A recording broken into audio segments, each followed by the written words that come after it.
business owner? Entrepreneur? Want to learn how online marketing can improve your business? Your questions. Our advice. This is Not a Real Job. Welcome to episode 82 of Not a Real Job, the podcast that's all about turning the things you love to do into the things that make you money. I'm Joel Kelly, and I live in Canada, and I do marketing stuff. Y mi nombre de Chris Van Patten y que los sitios web en Barcelona. Oh, sorry, I think you cut out there. What was that? Y mi nombre de Chris Van Patten y que los sitios web en Barcelona. Yeah, no, it must be like an audio thing. Weird. Yeah, I don't know what's going on. Huh. You seem to be possessed by some sort of poltergeist or something that's causing you to speak in tongues. I would say yes. I'm infected with the spirit of Barcelona. Now, are Americans allowed to learn other languages? Strictly speaking, no, but because I'm not in America No? right now, I'm exempt to that restriction. Oh.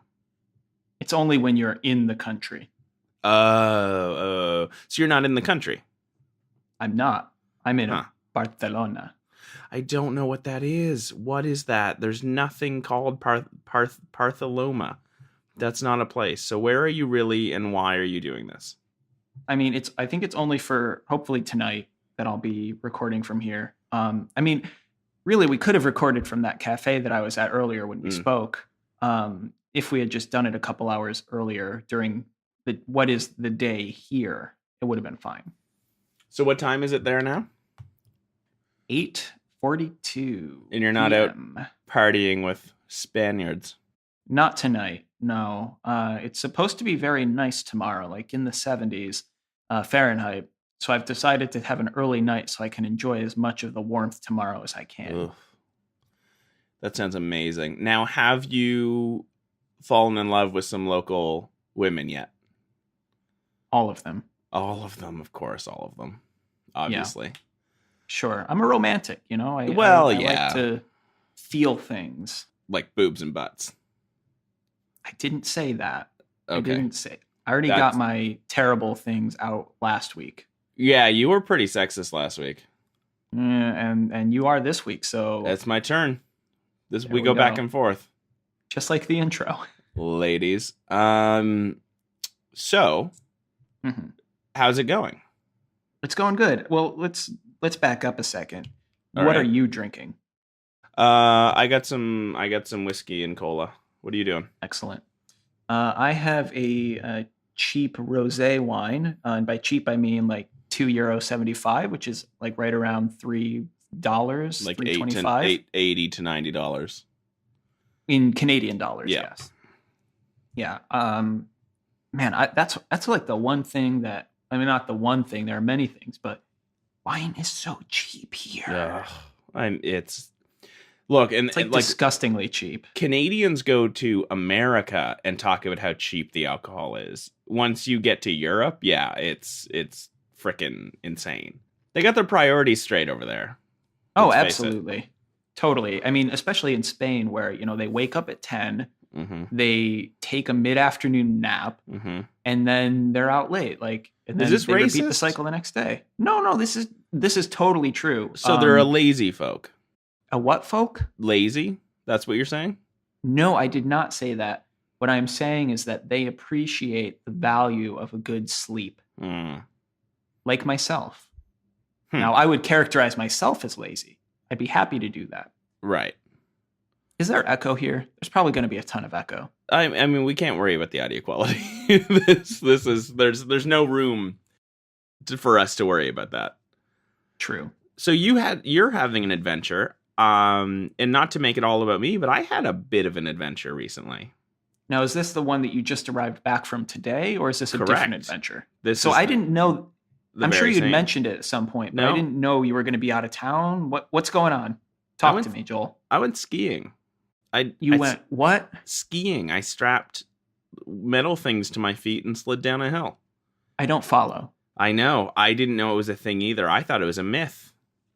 Hmm. I saw it in a It sounds dangerous. I saw it in a James Bond movie once. I thought skiing was like shooting guns and flying planes, things that only happen in movies. But it turns out Sure. you can do it in real life. Now, where did you go skiing? A little place called Ski Wentworth. You see, Nova Scotia, the Maritimes, don't have anything that actually classifies as a mountain. So we ski down large hills. Mm.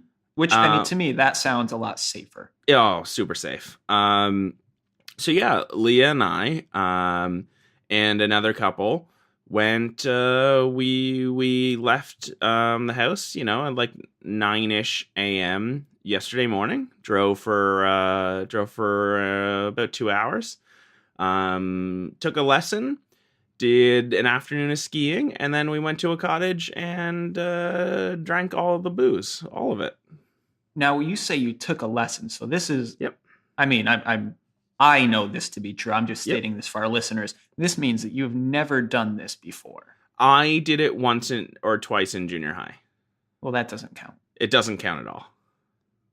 Okay, so I mean, to be fair, I have never done it, not Mhm. even once or twice in Mhm. junior high. Yeah. I've done cross country skiing. That That's a doesn't count. very different thing.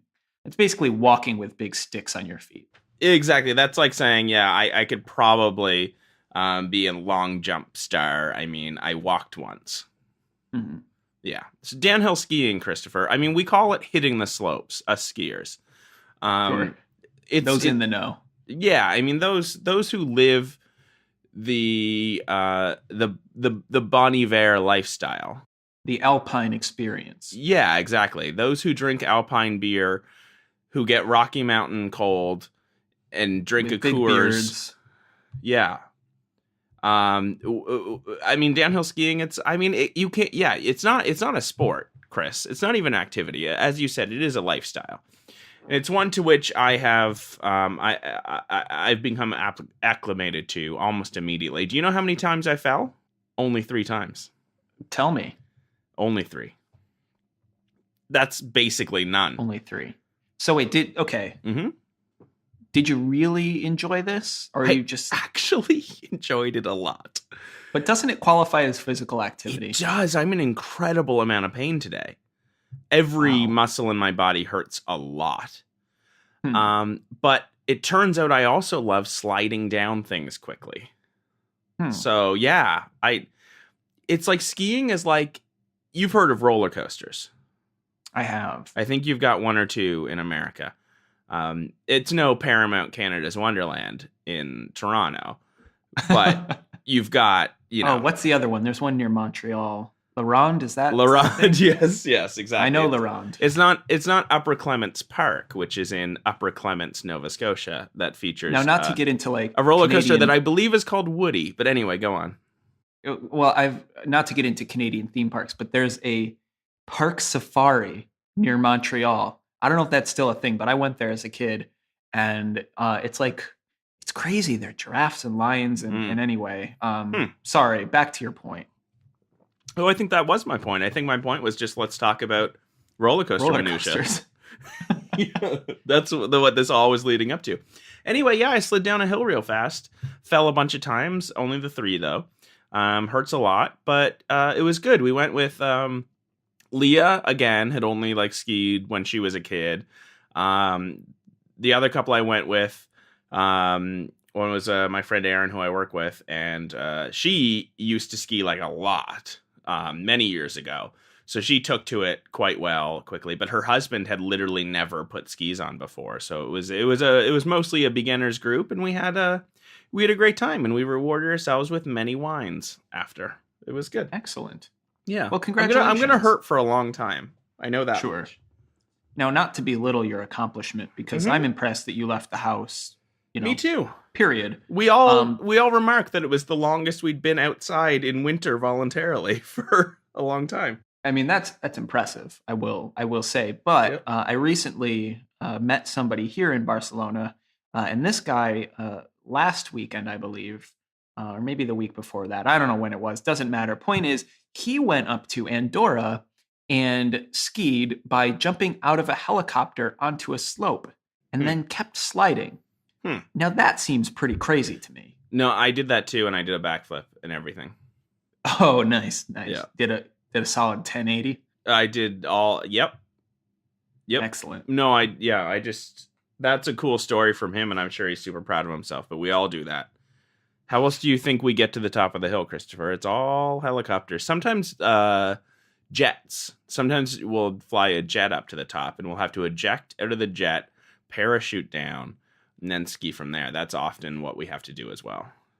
Huh. See, You I've wouldn't never heard that, understand so this. it must be a Canadian thing. You don't live the slopes lifestyle. I don't. I'm afraid not.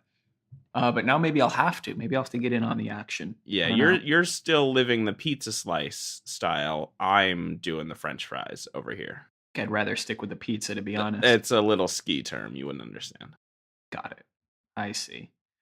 Well, with that in mind, I thought maybe we could talk about expectations this week. Expectations. Because I feel like this is something that we've talked about before, in reference to other topics. But I don't know, have we ever devoted an episode to managing expectations? We probably have. Like whose expectations? My expectations? I'm disappointed. Everyone's expectations. Anyone that you owe somebody, anyone you owe something to. Never a borrower or a lender be. That's how I manage expectations. Fair enough. How do you do it? Is one concept. Well, I mean, that's sort of the problem, is that I'm finding it very difficult. So I'm here in Barcelona, and it's a lot of fun, great town. But one of the things that I've found is that there is a dearth of Wi-Fi connections, and in particular, fast Wi-Fi connections. They're still on the DSL bandwagon over here, which wow. Yeah, which is pretty crazy. So part of the challenge was hitting the ground here, and I've been here for exactly a week as of this recording, and having things that clients were expecting from me, certain deliverables that I had committed to, with the expectation that I would have internet when I got here. Now, my understanding was that you had quit your job recently. Not strictly accurate. Okay. No. Same job, same clients, same bad time, same bad channel. But now you can't do the work because you fled the country. In very basic terms, sure. You said, America, I've had enough of you. Peace. I'm going to sleep all day. I'm going to siesta for the rest of my life. I'll send you an invoice. You're not wrong. But anyway, the point that I was working on is that how do you think this is the influence of Barack Obama on your life?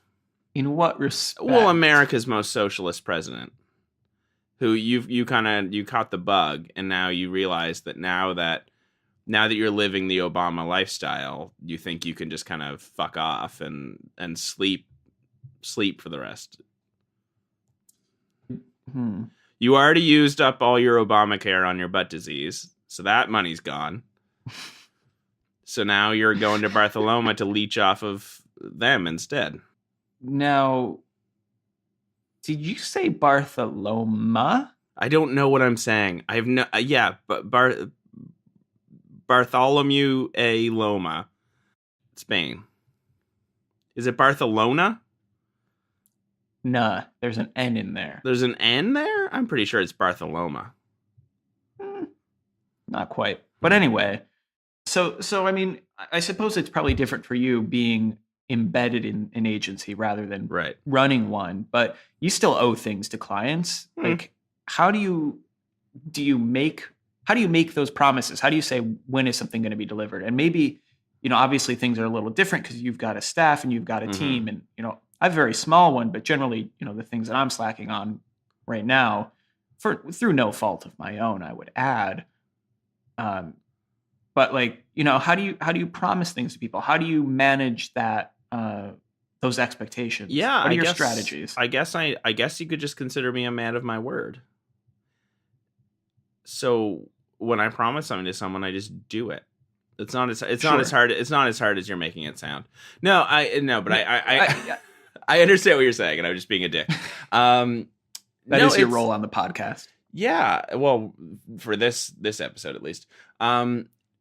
It's extremely difficult to set expectations, and I think we should be clear. Like, when we say things like set expectations or manage expectations, it kind of can sound demeaning to the client or the people who are expecting something. They're not expecting something. They've paid for something.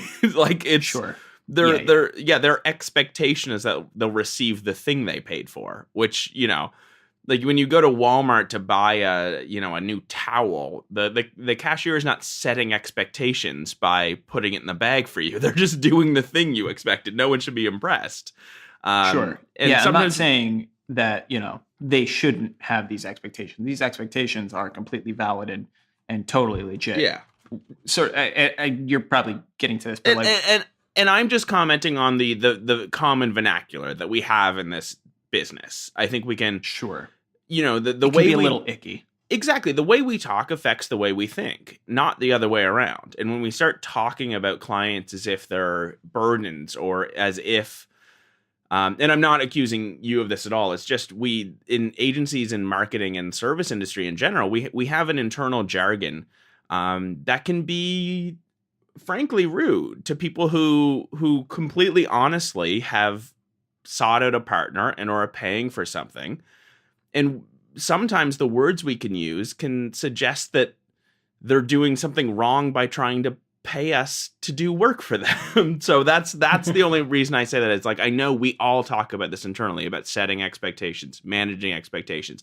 I think the danger can be in using that vernacular, we can end up forgetting that the client is a human person who has thoughts and feelings and bosses and expectations that they, in fact, are managing on their end. So I would say the best way to, quote, manage expectations is to have an honest to goodness, real conversation with your client about what they're asking, your capacity to fulfill that request in a timely manner, and just be honest and to not really, that's it. Like, don't set a deadline that you think you won't be able to meet with the hope that you'll just be able to get an extension. Don't take on work that you can't handle thinking that you'll figure it out. Like, you have to talk to these people as if they're people. So when a client gives you a crushing deadline and says this has to be done in 2 days, you need to say, we're going to do our gosh darn best. Here are the issues involved. I sincerely hope it'll be done by then, but I just, the setting of expectations is to not set an expectation. It's to say, this is what we're desperately going to try to do, and here's why we might not make it. And hope that they're being honest and reasonable people as well. And, not necessarily everyone is, but I think it's a big part of just being an honest human being, talking to them human to human. That's how I do it. When I fear that we're going to miss a deadline, or when I'm worried that, something's going to obstruct a process, my first thing to do is either email, ideally, or sometimes like jump on the phone and talk the person, not the client, the person through what's happening. Tell them your point of view, explain to them what's going on as if you're not a company, you're not a supplier, you're another person doing a job. And if you talk to them on those terms, because they're just another person on the other end of the phone trying to do a job, like that's all people want. So my advice on managing expectations is to be honest. And this is not a disembodied voice at the end of a telephone or a disembodied set of words at the end of an email. It's another person who has a family and who has a boss that might be a jerk to them, or who really just wants to get out early on this Friday to play catch with their kids. Like, it's just a person. And when you, as a supplier, screw that up by missing a deadline, for them, it could be so much bigger than that. It could be they promised their boss it would be done in time. And if it doesn't get done, it means they've got to have a shitty conversation with their boss when they were supposed to get off work at a decent time to go, do something or go to a movie with a friend. Like, think about this person and what you've done to their life if you're about to miss a deadline. That's my short rant. Yeah. So one, I agree with all that. And I will say that, well, never. I won't say it. The point that I guess I'm trying to, I think you went sort of where I was going to go with this. You probably said it far more eloquently than I could. That's unlikely. But I also think so. Well, I don't know. You're the writer here. Mm. I'm just the lazy Spaniard. Something. um, no, I agree with everything you said, and those are all things that I'm definitely doing, and I think it's something that you really, it's easy for us to sort of say this right now, or specifically for you to say that, but I think that realization takes some time, and I think it's something that you kind of have to experience for yourself. Would you maybe agree with that?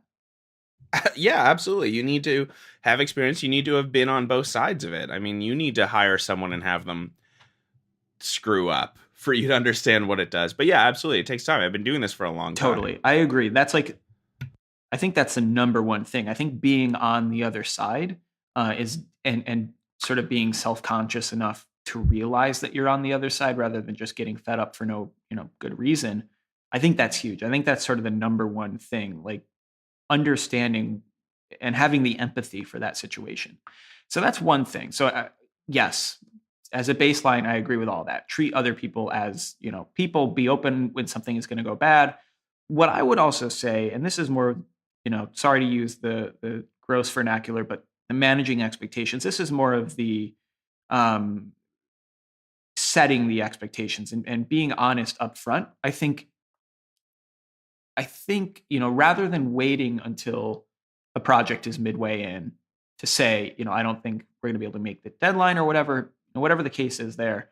And certainly being upfront and honest when that situation arises, that's incredibly valuable. I'm not saying don't do that, but I'm saying that if you can put in more effort up front before you put pen to paper, before you write a line of code or open up your Photoshop document, whatever the case is, whatever you're working on, I think being very clear upfront about the processes that are involved in what you're doing, and really not being afraid to invite a client in, metaphorically speaking, to sort of understand how you work, the way that you work, what they should be waiting for from you, and also, what they might need to deliver to you. And I think it can be very tricky, especially when you're on a project where everyone's kind of excited to get started, and it's something that, this happens all the time. These projects, you get with another person who needs something done, and things gel very quickly, and it all sort of happens, and you get running. But I think it's super valuable to sort of slow down before you sign a contract and say, this is the way we work. We're going to try to set some deadlines, and whatever the case is, or maybe even, we're not going to set deadlines. We're going to commit to a certain number of hours a week. And if we get things done, great. And if we don't, you have to understand that that's going to be the way things work, because I think a lot of people, and this is something I've done in the past, but I'm recently learning to get better about, is going into a project without ground rules, and really, not taking the time to sit down with a client and explain your workflow, your process. I think taking the time to do that can be super valuable, and I think it can mean that if something does go wrong in the middle of the project, or if you're like me and you end up in Barcelona without internet for a couple days, um, that will be okay, and that will be understood because you took the time up front to discuss that, and to make it clear that that might be a problem that would be encountered. Mm-hmm. Does that make sense? Yeah, absolutely. I mean, yeah, elucidating the process a lot is extremely helpful. I think sometimes agencies or advertising people can kind of fear that if they give away too many details of the process, the client's going to think some of it is unimportant and they can skip it. But I think that's in the phrasing. So yeah, I completely agree. When a client gives you a task or you accept a project with a client, quickly running them through in writing what you're going to do is a great way of kind of suggesting like these are the deadlines. Sorry, no, these are the goals and these are the deadlines. And there's a huge difference between that. I think we said this in a very, very earlier podcast, like really explaining or trying to find out what the real deadlines are versus the hopes. Can be very useful. So does this need to be done by this date because there's a TV ad going on and the website for that TV ad really needs to be up? Okay, cool. That's a deadline. Or is this a deadline because we put it in the calendar 6 months ago and now it's just an item there, so we have to hit it? Or is that something that's flexible? tacking on to that, also not only understanding, whether a deadline is a valid deadline, but trying to understand if the deliverable, what the actual need is. So if somebody comes to you, like, for me, for websites, if they come to me and say, I need a full fidelity, Photoshop mock-up for a website done in 6 weeks, whatever the case is, I think there's a valid discussion, to simply stop and say, why? Because if all you're looking to do is figure out, maybe the components of a website, a layout specifically, that could probably be accomplished in totally different ways. That could be a wireframe. That could be a content strategy outline. There are dozens of other things you can do. And I think if you just sort of, and this goes for the clients as well, I think if you take what the other person is saying at face value, you might miss the intention behind that, and you might do more or less work sooner or later than it needs to be done. So I think really understanding the intentions, not just in terms of when something needs to be due and how important it is that it's done, but whether the thing that needs to be due actually needs to be due at all, or at a different point in the process. Absolutely. Always, like, get up a level, like go another level up and figure out what the original goal was. Exactly. Like we've had, many times client requesting something extremely specific, to find out that they requested an extremely specific thing because they thought it was the best way to accomplish a goal. But it might not have been. Like, we should be the experts. Like, tell us the goal and we'll work together on what the specific thing should be. So to get back to managing expectations, I think a lot of it can be figuring out what your client's pre-existing expectations are. Before they even talk to you, what did they have in their head? Who did they promise what? That's a huge thing. When you're sorry, go ahead. Well, I would say another component to this is really, rather than sort of, the idea of, we'll keep using this terminology and we're sorry for it, but this idea of managing expectations, I think what it ultimately comes down to is that you, as the service provider, need to be a part of setting what the expectation should be. Because if you're just coming in and a client's saying, I need this, that, and the other thing, and you're just going in head first to deliver that, I mean, it's what I just said. Like, I think as a service provider, you need to be a part of defining what the expectations should be, because what the client thinks they need versus what or how things work is very different than, or probably very different than, the way that you work, or what you think the things that they need should be. So I think, sort of as just an overall theme for this, and maybe an overall kind of vaguish solution, is just that you need to be part of the process of determining the details of a project. I think if you're in a position where somebody just comes to you and says, I need this, and you say, okay, I'll do that, I don't think that's, that's certainly been done before, and it will work to a degree, but I don't think it's the best way to approach a project. Yep. Completely agree. I think we crushed it. Nailed it. All right. I think it's about time for us to jump into the next section of the podcast, if that's okay with you, Christopher. I love it. So this is the part of the show where we give you our gear picks.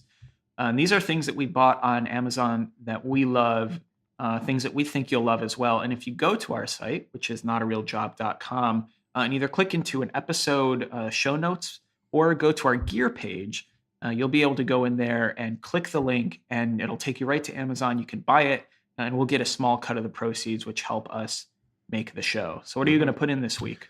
I am putting in a book called Soap, Sex, and Cigarettes, A Cultural History of American Advertising. This book is basically the entire background on the history of American advertising, with tons of examples and illustrations. And as we've talked about many times on the podcast before, I am attempting to know more than anyone has ever learned, at least people who do my sort of job, about the history of advertising and the fundamentals and what makes good advertising.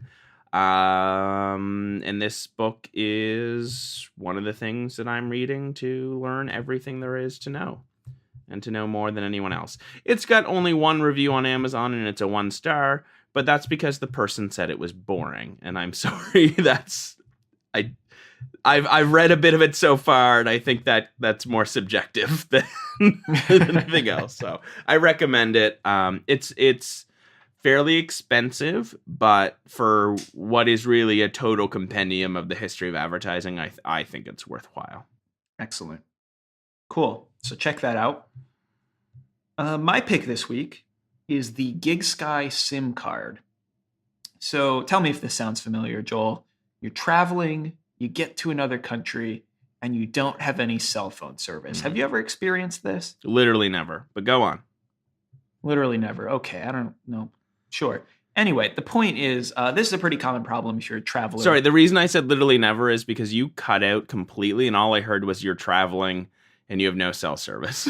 And I have no idea what else you might have been saying there.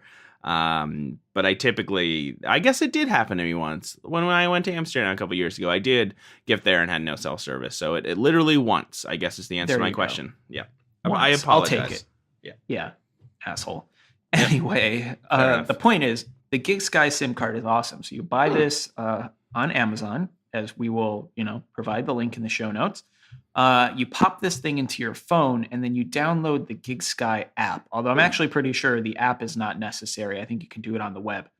What this does is it gives you access to data plans all over the world, and I believe every country. So you put this in your phone, you go in, you open it up, and you can buy data plans every time you travel to a country. Now, the data is a little bit expensive. So, for example, here in Spain, I've been paying for 50 megabyte chunks, which are $10 a pop.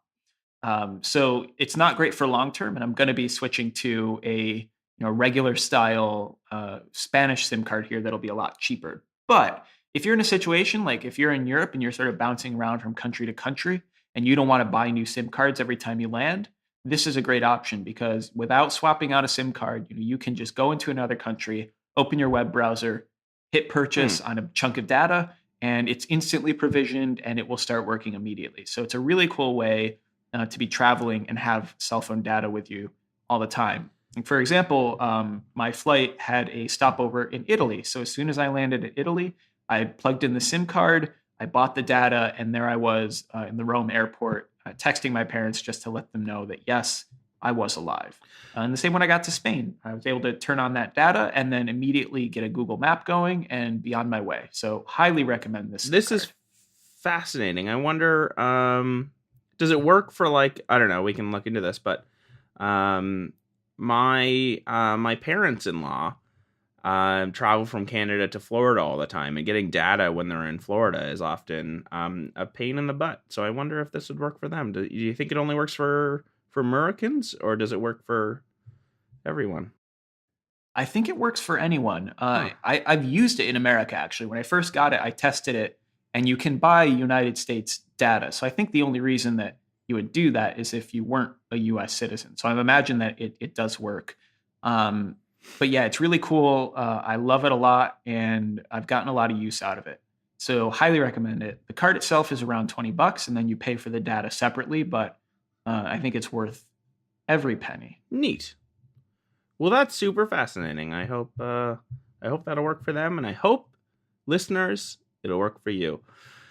So let's burn through some houses keeping. We've got notarealjob.com, notarealjob.com/iTunes. Rate and review us. We would love it. Chris will send you a personalized postcard with a little kiss on it. Just a little smooch on the postcard if you rate and review us. From literally anywhere in the world. I will send you a personalized postcard, but I won't send you a smooch. Why won't you smooch these postcards? Why do you refuse? You'll understand when you get yours. Oh, no. It's worse than that, isn't it? Ugh. You put your butt on it. Anyway. No. So twitter.com/nargecast, twitter.com/Joel Kelly, twitter.com/Crispin Patton, facebook.com/notarealjob, stitcher.com/something. No idea what that is. I have literally no idea what Stitcher is, but I hear it's cool. Notarealjob.com/questions. While Chris is off gallivanting around Europe, it would be cool if you had maybe some Europe specific questions. Do you want to know the history of any European cities? Or have you ever wondered if Barcelona has famous churches? Who could say? Maybe Chris could ask us and he'll find out. I should remind you all that this is not a travel podcast. Yes, it is. It is? Yeah, you traveled.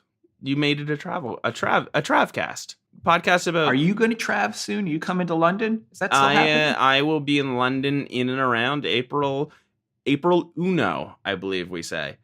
Avril. Oh man, we are gonna get crazy in London. Yeah, we're gonna party in London and probably just like get tore up and Gonna get turned. we're gonna get turned and we're gonna get tore up from the floor up. And That's what they say over there in Britain. they say turnt. I believe they say turnt.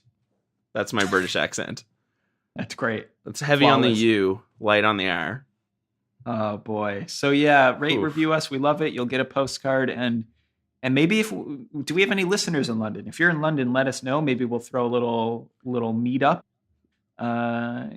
So yeah, there you go. I think that's it. Maybe we'll do that. Maybe we'll meet Steve. I don't know where Who's Steve Steve? lives. Come on down to London. It'll be great. Oh, Steve, our editor. Yeah. The person who. What other Steve are you talking about? I don't know. I know lots of Steves. I know no other important Steves. No. Editor Steve. We call him Steve Eddie. Do we? Yep. All right. Well, I think on that note, thanks everyone for listening and putting up with our terrible audio.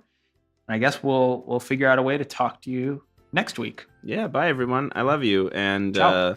from all of us here on both sides of the microphone, this has been Not a Real Job. Have fun in Europe. Adios. Cast.